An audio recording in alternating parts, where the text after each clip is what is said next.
तो चलिए आज की जो सबसे बड़ी अंतर्राष्ट्रीय खबर है उस पर सीधी बात करते हैं। आज सोमवार 17 नवंबर 2025 है और सारी दुनिया की नज़रें बांग्लादेश पर हैं। वहाँ की पूर्व प्रधानमंत्री शेख हसीना पर अंतर्राष्ट्रीय अपराध न्यायाधिकरण यानी आईसीटी आज अपना फैसला सुना रहा है। हमारे पास इससे जुड़ी कई रिपोर्ट्स और नोट्स हैं और आज हमारा मिशन सिर्फ ये समझना नहीं है कि क्या हो रहा है, बल्कि ये भी कि हम इस मोड़ पर पहुंचे कैसे, आरोप क्या है, ढाका की सड़कों पर असल में क्या चल रहा है और सबसे बड़ी बात, इस पूरे घटनाक्रम का मतलब क्या है। तो चलिए इसकी गहराई में उतरते हैं। बिल्कुल। और शुरुआत हमें करनी होगी मेरे ख्याल से आरोपों की गंभीरता से। ये कोई, आप समझिए, मामूली पॉलिटिकल केस नहीं है। हम यहाँ मानवता के खिलाफ अपराधों की बात कर रहे हैं, क्राइम्स अगेंस्ट ह्यूमैनिटी जी। और ये चार्जेस सीधे सीधे पिछले साल मतलब 2024 के जुलाई अगस्त में जो जबरदस्त छात्र आंदोलन हुआ था उससे जुड़े हैं। लिस्ट तो खैर लंबी है, पर इसमें हत्या, लोगों को जबरन गायब करवाना और हिंसा भड़काने जैसे बहुत ही संगीन इल्जाम शामिल हैं। और बात सिर्फ आरोपों तक नहीं रुकती है। जो प्रोसिक्यूशन की डिमांड है वो तो अपने आप में ही शॉकिंग है। वो सीधे सीधे मौत की सजा मांग रहे हैं, फांसी। हाँ, कुछ रिपोर्ट्स तो यहाँ तक कह रही हैं कि कोर्ट ने उन्हें दोषी मान भी लिया है, बस सजा का ऐलान बाकी है। मतलब किसी देश के पूर्व प्रधानमंत्री के लिए मौत की सजा की मांग होना, ये अपने आप में एक बहुत बड़ा स्टेटमेंट है। एग्जैक्टली ये एक स्टेटमेंट ही है। और यहाँ जो सबसे फैसिनेटिंग बात है वो ये है कि ये फैसला सिर्फ एक व्यक्ति के भविष्य का सवाल नहीं है। ये बांग्लादेश की पूरी राजनीति को, उसके सोशल फैब्रिक को मतलब हमेशा के लिए बदल सकता है। और शायद यही वजह है कि फैसले से पहले ही पूरे देश में माहौल इतना तनावपूर्ण है। तो इस तनाव का जमीन पर क्या असर दिख रहा है? कुछ रिपोर्ट्स तो काफी चिंताजनक तस्वीर दिखा रही हैं। बिल्कुल, तनाव अब सिर्फ महसूस नहीं हो रहा, वो सड़कों पर दिखने लगा है। शेख हसीना की जो पार्टी है अवामी लीग, उसने इस फैसले के विरोध में देशव्यापी बंद का ऐलान किया है। अच्छा। जाहिर है वो अपनी नेता के लिए पूरी ताकत झोंकना चाहते हैं। लेकिन दूसरी तरफ जो नई अंतरिम सरकार है, मोहम्मद यूनुस की सरकार, वो भी पीछे हटने को तैयार नहीं है। उन्होंने इस बंद पर पूरी तरह से पाबंदी लगा दी है। तो एक सीधी टकराव की स्थिति बन गई है। और ये टकराव सिर्फ बयानों तक तो सीमित नहीं होगा। नहीं, बिल्कुल नहीं।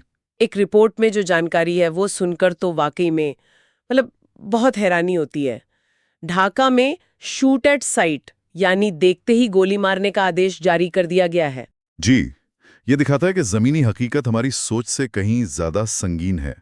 शूट एट साइट का आदेश देना मतलब ये दिखाता है कि सरकार इसे सिर्फ एक विरोध प्रदर्शन के तौर पर नहीं देख रही, वो इसे अपने अस्तित्व पर एक खतरे के तौर पर देख रही है। वो 2024 की घटनाएं दोहराना नहीं चाहते। बिल्कुल, वो किसी भी कीमत पर उन घटनाओं को दोहराने नहीं देना चाहते जब सड़कों पर उतरे प्रदर्शनकारियों ने सरकार को घुटनों पर ला दिया था। और देश के कई हिस्सों से आगजनी और बम धमाकों की खबरें भी आनी शुरू हो गई हैं। तो प्रशासन को डर है कि अगर इसे अभी नहीं रोका गया तो ये आग पूरे देश में फैल सकती है। इस पूरी कहानी में जो सबसे नाटकीय मोड़ है वो तो ये है कि जिस इंसान के इर्द गिर्द ये सब कुछ हो रहा है, शेख हसीना, वो इस वक्त बांग्लादेश में है ही नहीं, वो भारत में है। हाँ, वो भारत में है। और फैसले से ठीक पहले उनका एक बयान भी आया है। जी। और उनका बयान बहुत कुछ कहता है।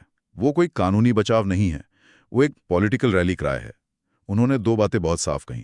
पहली कि उन पर लगे सारे आरोप झूठे हैं और उन्हें ऐसे फैसलों की कोई परवाह नहीं है। ये तो सीधे सीधे कोर्ट की वैधता को ही खारिज करना हुआ। बिल्कुल, वो अपने समर्थकों को एक संदेश दे रही हैं कि इस अदालत को और इसके फैसले को मत मानो। और दूसरी बात जो उन्होंने कही वो और भी ज्यादा पावरफुल है। उन्होंने कहा, अल्लाह ने मुझे जिंदगी दी है, अल्लाह इसे छीन भी लेगा, लेकिन मैं अपने देश के लोगों के लिए काम करती रहूंगी। हाँ, ये खुद को एक पीड़ित और एक शहीद के तौर पर पेश करने की कोशिश है। ये एक बहुत सोची समझी रणनीति है। वो खुद को कानून से भागी हुई एक अपराधी के तौर पर नहीं, बल्कि राजनीतिक बदले की भावना का शिकार हुई एक नेता के तौर पर पेश कर रही हैं। और उनका भारत में होना, क्या ये भी इसी रणनीति का हिस्सा है? ये कोई इत्तेफाक तो नहीं लगता? नहीं, ये इत्तेफाक बिल्कुल नहीं है। देखिए, भारत और शेख हसीना की सरकार के बीच रिश्ते हमेशा से बहुत मजबूत रहे हैं। तो उनका वहां होना नई यूनिस सरकार पर एक तरह का जियोपॉलिटिकल प्रेशर भी बनाता है। ये एक इंटरेस्टिंग पॉइंट है। मतलब भारत का उन्हें शरण देना, क्या ये बांग्लादेश की नई सरकार के लिए कोई संदेश है? देखिए, ये एक बहुत ही डेलिकेट डिप्लोमेटिक बैलेंसिंग एक्ट है। एक तरफ भारत को बांग्लादेश की नई सरकार के साथ भी काम करना है, पर वो अपने पुराने और भरोसेमंद साथी को पूरी तरह छोड़ भी नहीं सकते। हसीना को शरण देकर भारत अवामी लीग के समर्थकों को भी एक संदेश दे रहा है कि वो अभी भी एक रेलेवेंट पॉलिटिकल फोर्स हैं। तो ये सिर्फ बांग्लादेश का अंदरूनी मामला नहीं है। नहीं, इसके क्षेत्रीय मायने भी हैं। अच्छा, तो इस सब को समझने के लिए हमें थोड़ा पीछे जाना होगा। हम इस मोड़ तक पहुंचे कैसे? मुझे याद है 2024 का वो छात्र आंदोलन जो शायद किसी सरकारी नौकरी के कोटे को लेकर शुरू हुआ था, वो इतना बड़ा कैसे बन गया कि एक इतनी मजबूत सरकार ही गिर गई? आपने बिल्कुल सही पकड़ा। चिंगारी छोटी ही थी, एक कोटा सिस्टम में सुधार की मांग, लेकिन वो चिंगारी एक ऐसे कमरे में गिरी जो पहले से ही बारूद से भरा हुआ था। मतलब सालों से लोगों के मन में गुस्सा था, बढ़ती महंगाई, बेरोजगारी और सबसे बढ़कर एक ऐसा पॉलिटिकल सिस्टम जहां विपक्ष की कोई आवाज ही नहीं बची थी। हाँ, एक तरह का घुटन का माहौल था। बिल्कुल, लोगों को लग रहा था कि लोकतंत्र बस नाम का रह गया है। और फिर सरकार के रिएक्शन ने आग में घी का काम किया होगा। एग्जैक्टली। सरकार ने उन प्रदर्शनों को बहुत बेरहमी से कुचलने की कोशिश की और जितना ज्यादा बल प्रयोग हुआ उतना ही ज्यादा लोग सड़कों पर उतर आए। वो फिर सिर्फ एक छात्र आंदोलन नहीं रहा, वो एक जन आंदोलन बन गया। लेकिन यहाँ एक और परत है जिसे समझना जरूरी है। ये सिर्फ एक सरकार और जनता के बीच का टकराव नहीं था, ये बांग्लादेश की राजनीति के दो सबसे बड़े ध्रुवों के बीच की दशकों पुरानी लड़ाई का एक नया अध्याय था। आप दो बेगमों की लड़ाई की बात कर रहे हैं, शेख हसीना की अवामी लीग और खालिदा जिया की बीएनपी। बिल्कुल। बांग्लादेश की राजनीति पिछले 30-40 सालों से इन्हीं दो ताकतों के इर्द गिर्द घूमती रही है। ये एक जीरो सम गेम रहा है। जब एक सत्ता में होता है तो दूसरा या तो जेल में होता है या फिर हाशिए पर। 2024 के आंदोलन ने उस डायनामिक को तोड़ा।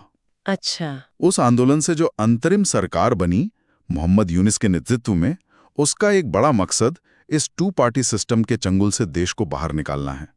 और शेख हसीना पर यह मुकदमा उसी मकसद को हासिल करने का सबसे बड़ा और शायद सबसे जोखिम भरा कदम है। तो ये ट्रायल सिर्फ 2024 की हिंसा के लिए न्याय दिलाने के बारे में नहीं है, ये बांग्लादेश की राजनीति की दिशा बदलने की एक कोशिश है। हाँ, आप इसे ऐसे देख सकते हैं। नई सरकार ये संदेश देना चाहती है कि अब कोई भी कानून से ऊपर नहीं है। अगर आप सत्ता में रहते हुए हिंसा का इस्तेमाल करते हैं तो आपको जवाबदेही ठहराया जाएगा। वो एक नई मिसाल कायम करना चाहते हैं, लेकिन इसका दूसरा पहलू भी है जो उतना ही खतरनाक है। और वो क्या है? वो ये है कि अवामी लीग के लाखों समर्थक इसे न्याय नहीं बल्कि बदला मान रहे हैं। उन्हें लगता है कि उनकी नेता को जानबूझकर फंसाया जा रहा है ताकि उन्हें राजनीति से हमेशा के लिए हटाया जा सके। इससे वो और ज्यादा कट्टर हो सकते हैं। तो जो कोशिश राजनीति जख्मों को भरने के लिए की जा रही है, हो सकता है वो अनजाने में उन जख्मों को और भी गहरा कर दे। तो कुल मिलाकर आज की तस्वीर ये है, एक पूर्व प्रधानमंत्री पर मानवता के खिलाफ अपराधों के लिए फैसला आ रहा है। मौत की सजा की तलवार लटक रही है। जी। देश में शूट एट साइट के आदेश हैं और हिंसा का माहौल है। वो खुद देश के बाहर से इसे एक राजनीतिक साजिश बता रही हैं।